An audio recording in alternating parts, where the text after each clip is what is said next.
Hello again, my sweet victim of shadows and screams. Tonight's tale is not just frightening, it's tragic.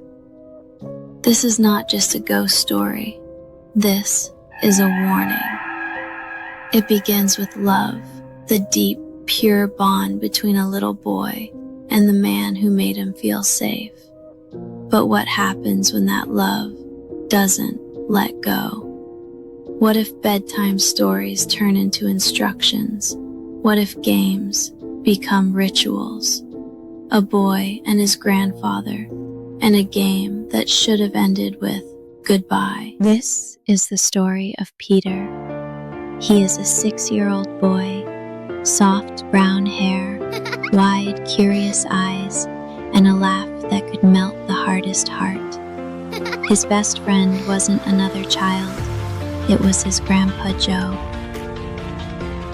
Grandpa Joe was 65, round in the belly, and always smelled of peppermint and pipe smoke.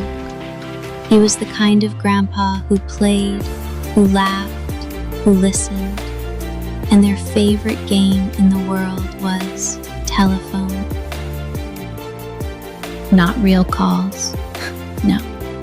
Peter had a cracked, broken old cell phone. Grandpa had his own too, and they'd sit across the room, pretending to talk. "Peter, do you copy? Over." "Yes, Grandpa, I copy. What's the secret mission today?" And they'd go on like that for hours. Imaginary calls, code names, secret plans. It was their own private world.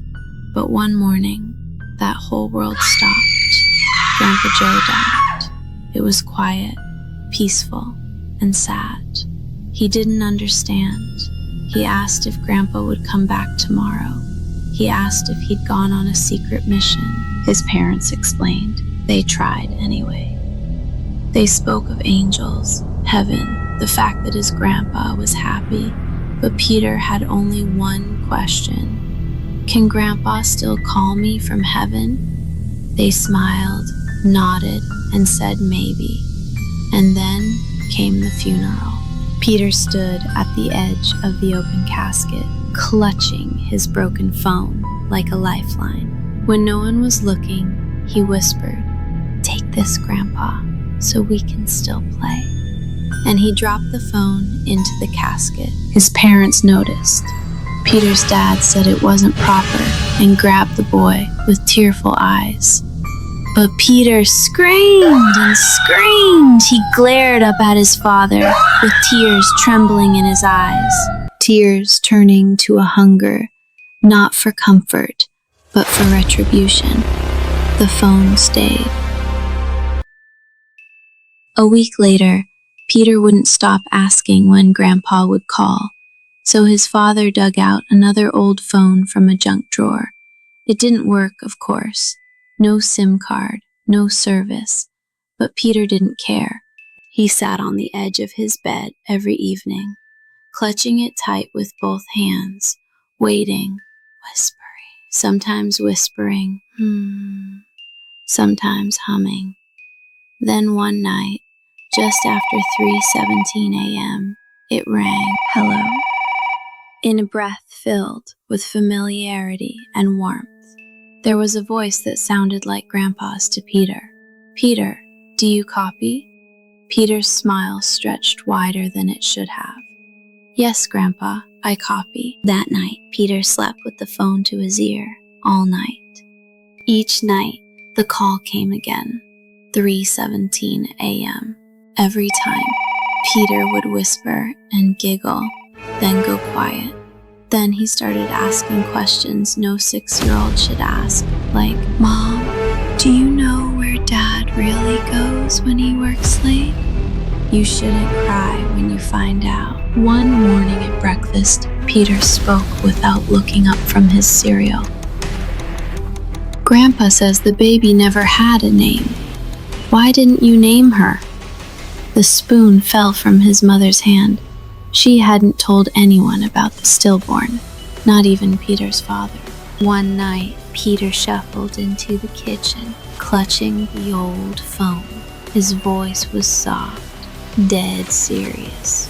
Grandpa says the money's still in the garage, in the paint can.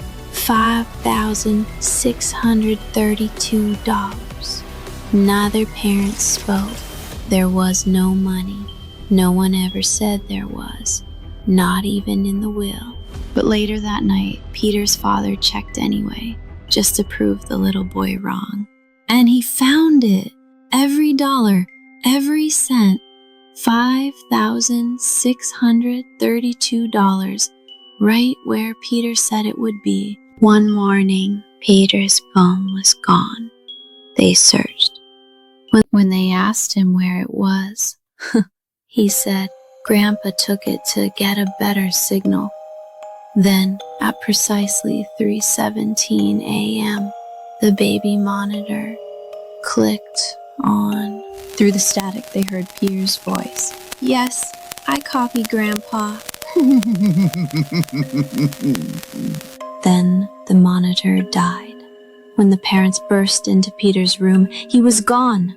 Window closed, locks bolted from the inside, just a pillow, and the old cell phone resting neatly on top of the bed.